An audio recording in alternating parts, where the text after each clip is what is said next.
છોટાઉદેપુર જિલ્લાના પુનિયાવાડ ખાતે આજે ધારાસભ્ય ચૈતર વસાવાની ગુજરાત જોડો જનસભામાં જનસેલાબ તમે જોઈ શકો છો.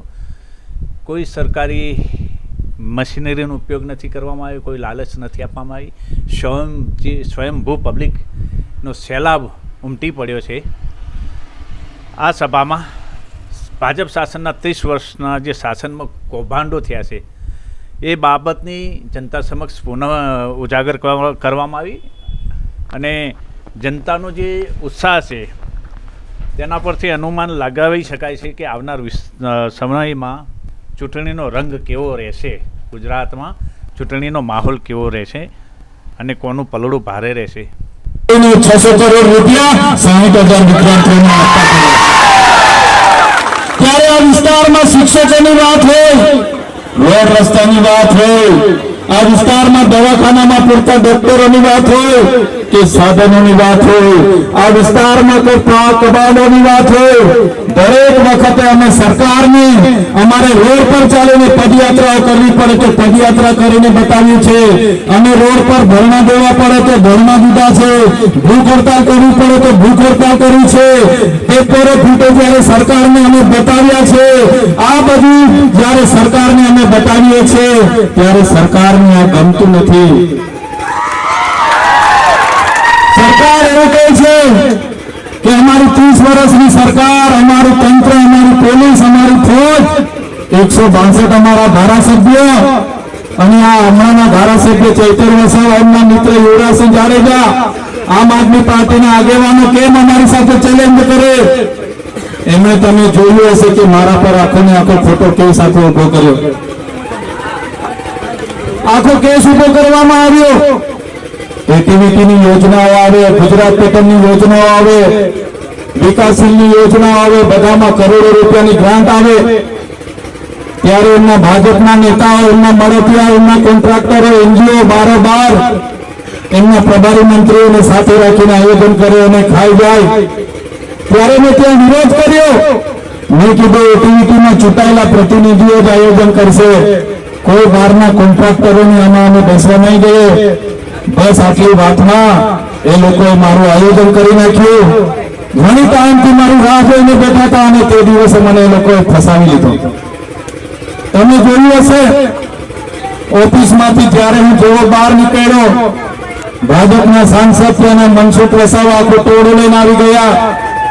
આખા જિલ્લાની પોલીસ આવી ગઈ અને એક જાગૃત ધારાસભ્ય તરીકે મને તાત્કાલિક ત્યાં અરેસ્ટ કરી લેવામાં આવ્યો. તમે જોયું હશે એરેસ્ટ કર્યા. મેં કીધું મારો ગુનો શું છે, મારી વાત શું છે કે મને તમે અરેસ્ટ કરો છો, મને એફઆઈઆર આપો. કોણે મારા પર ફરિયાદ કરી છે? છતાં ભાજપના નેતાઓના ઇશારે, એમના ગૃહમંત્રીના ઇશારે પોલીસે ધક્કા મૂકી કરીને ઘસડીને મને જીપમાં બેસાડ્યા. ત્યાંથી મને રાજપીપળા જેલમાં લઈ જવામાં આવ્યો. એક રાત રાજપીપળાની બજારની સિટીની જેલમાં રાખવામાં આવ્યો. મારા ઘરેથી કપડા લઈને આવ્યા, ટિફિન લઈને આવ્યા. 1:30-2 વાગ્યા સુધી બહાર ઉભા રહ્યા પણ પોલીસે રાતે જમવા ન દીધા, પોલીસે રાતે કપડા ન લેવા દીધા. બીજા દિવસે સામાન્ય બાબતમાં ફરિયાદ થાય, મામલતદાર અડધા કલાકમાં જામીન આપી દે. પણ આ ગુજરાતની જનતાએ, રાજ્યના વિકાસ માટે આ વિસ્તારની જનતાએ ખૂબ મોટું યોગદાન આપ્યું છે. પ્રદેશના વિકાસની વાત આવે, દેશના વિકાસની વાત આવે, આપણા લોકોએ પણ ખૂબ મોટું યોગદાન આપ્યું છે. દેશની આઝાદીમાં પણ ખૂબ મોટું યોગદાન આપ્યું છે. પણ આજે ગુજરાતમાં 30 વર્ષથી ભારતીય જનતા પાર્ટીની સરકાર છે.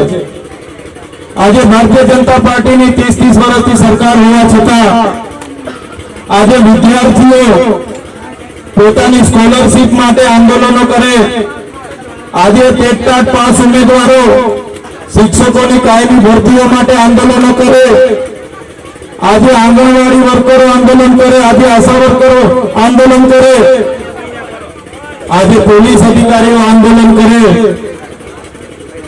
આજે જૂની પેન્શન યોજના માટે આંદોલન થાય, આજે ફિક્સ પગારના કર્મચારીઓ આંદોલન કરે, આજે આઉટસોર્સિંગ કર્મચારીઓ આંદોલન કરે, આજે તમે જોયું હશે ખેડૂતોનું આંદોલન ચાલે છે. સરકારે ટેકાના ભાવ મકાઈના 2100 જાહેર કર્યા અને આપણો ખેડૂત જ્યારે બજારમાં માર્કેટ યાર્ડમાં મકાઈ લઈને જાય છે ત્યારે એને 1800 રૂપિયા મળે છે. સરકારે કપાસના ટેકાના ભાવ 1622 જાહેર કર્યા. આપણો ખેડૂત જ્યારે કપાસ લઈને જશે ત્યારે એને 1200 રૂપિયા મળશે. ત્યારે આ સરકારે ગુજરાતમાં માત્ર ને માત્ર ભ્રષ્ટાચારને વેગ આપ્યો છે.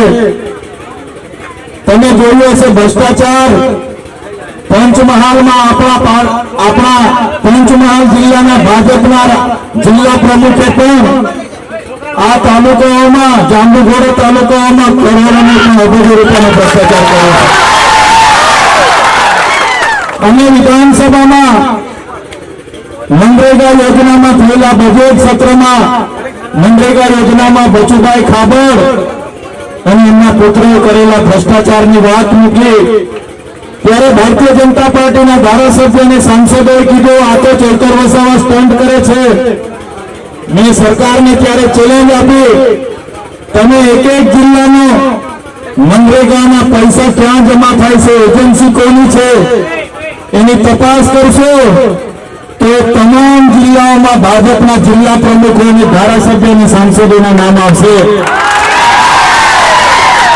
સરકારે તપાસ ચાલુ કરી અને પહેલો મુહૂર્તે બચુભાઈ ખાબડના દીકરાઓના નામ બહાર આવ્યા.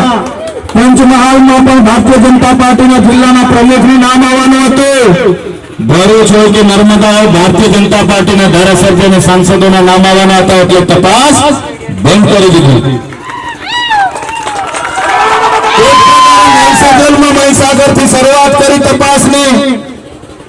ભારતીય જનતા પાર્ટીના તમામ નેતાઓના નામો ખુલવા લાગ્યા અને આ ભારતીય જનતા પાર્ટીએ તપાસ બંધ કરાવી દીધી. અમે સરકારને નકલી કચેરી બતાવી. અમે સરકારને કીધું આ નકલી કચેરીઓમાં કરોડો રૂપિયા આ વિસ્તારની ગ્રાન્ટ ખવાય છે. અમે સરકારને કીધું આ ભ્રષ્ટાચાર મનરેગામાં થાય છે, મ્યુનિસિપલમાં થાય છે, સસ્તાનું અનાજ મળે છે એમાં થાય છે અને એક એક કચેરીઓમાં કમિશનો આપ્યા વગર કામ નથી થતા. સાથે સાથે અમે યુવરાજસિંહ બાપુ સાથે ટેટ પાસ ઉમેદવારો માટે યાત્રાઓ કરી. અમે ઉચ્ચ અભ્યાસ કરતા વિદ્યાર્થીઓની જ્યારે પોસ્ટ મેટ્રિક શિષ્યવૃત્તિ બંધ કરી દેવામાં આવી ત્યારે પણ ખૂબ મોટું આંદોલન કર્યું. જે આદિજાતિના વિદ્યાર્થીઓ મેડિકલમાં જાય, સિવિલમાં જાય